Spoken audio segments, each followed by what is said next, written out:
আসসালামু আলাইকুম। আপনারা সবাই কেমন আছেন? আজকে আমি বানাবো আচার। আমগুলোকে এইভাবে কেটে নিয়েছি।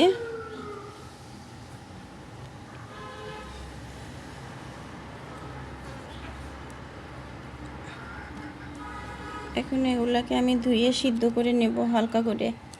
তারপরে তেলে দেব, সর্ষের তেল দিয়ে, পাঁচফোড়ন দিয়ে।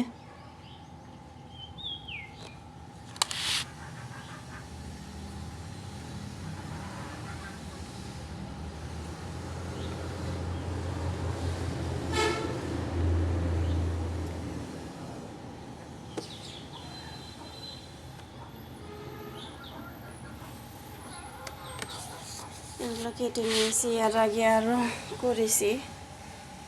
এগুলো একদম জালিয়াম।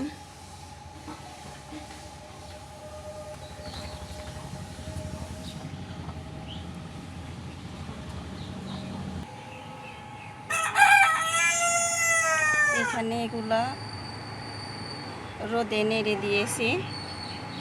এগুলো আগে করেছি, এগুলোর ভিডিও করা হয়নি।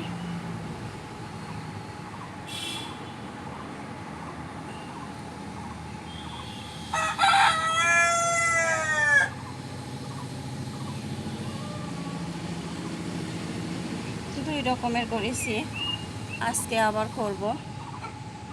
আমার হাজব্যান্ড, আমার ছেলে আচার খুব পছন্দ করে।